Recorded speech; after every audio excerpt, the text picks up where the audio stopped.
সুমন ভট্টাচার্য।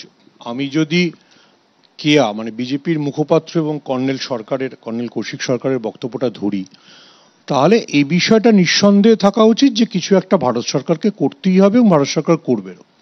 আমি এইমাত্র চেক করছিলাম, দুটো স্টেটমেন্ট ভীষণ interesting. US vice president Vance বলেছেন যে ভারত যেন এমন কিছু না করে যেটা যেন রিজিওনাল কনফ্লিক্টে ছড়িয়ে যায়, অর্থাৎ তাতে চীনও যোগ দিল, আফগানিস্তানও যোগ দিল, লট অফ আদার পার্টিস যেন যোগ না দেয়।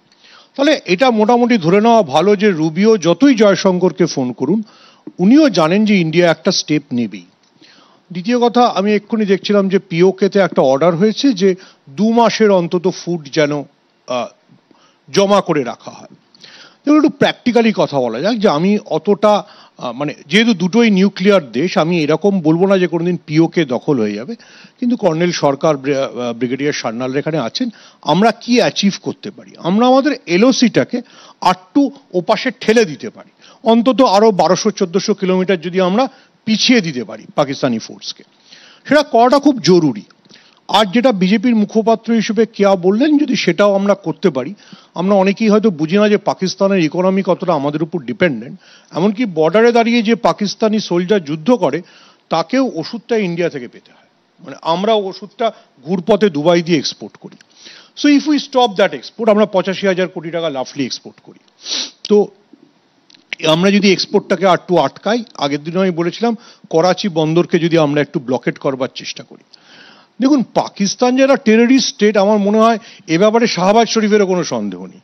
যে দেশ থেকে বিন লাদেনকে পাওয়া যায়, যে দেশে অভিযান চালানোর জন্য তাদের প্রিয় বন্ধু আমেরিকা অবধি তাদের সাথে কথা বলে না, তখন ধরেই নিতে হবে যে ইসলামাবাদ আসলে একটা সন্ত্রাসবাদের মোড়ক।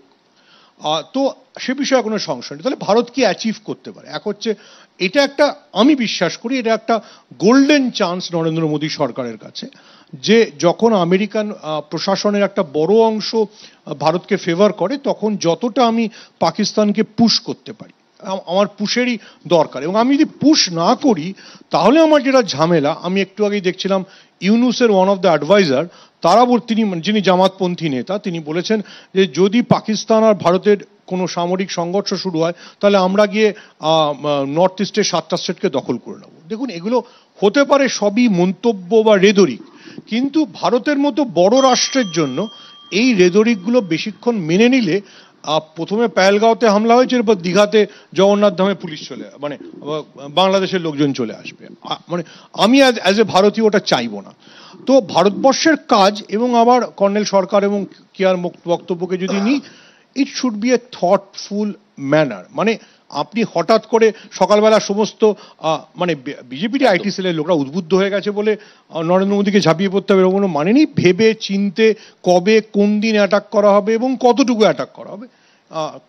কর্নেল কৌশিক বাবু খুবই ভালো বলেছেন যে ব্রহ্মোস মিসাইল আছে, আমাদের কাছে ICBM আছে, এবং আমাদের মানে air power is far superior, whether it's Rafale, whether it's Sukhoi, everything is far superior. Suman একদম ঠিক বলছেন হয়তো, কিন্তু পিওকে পেছাতে গেলেও আমি নিজে দেখে এসেছি বলে বলছি।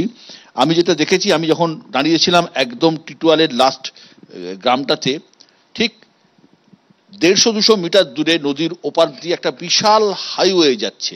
সেই হাইওয়েটা কিন্তু ওই আফগানিস্তান, যেটা চায়না তৈরি করেছে, কারাকোরাম হাইওয়ে। সুতরাং আমার নিজের চোখে দেখা। আমি আরেকটা জিনিস অ্যাড করতে চাইবো, যেটা কেয়া বললে ভালো হতো, কিন্তু আমি বলছি, ব্রিগেডিয়ার সান্যাল যখন বললেন 88-র পরে আমাদের 26 বছর লাগেনি, আমরা 99-এ একটা কার্গিল, সুমন কার্গিল কভার করেছিল, আমাদের মধ্যে একমাত্র লোক কার্গিল কভার করেছিল। তো আমি নিজে দেখে এসেছি কারাকোরাম হাইওয়েতে প্রচুর ট্রাক এবং লরি, চীনের একটা হিউজ ইনভেস্টমেন্ট রয়েছে।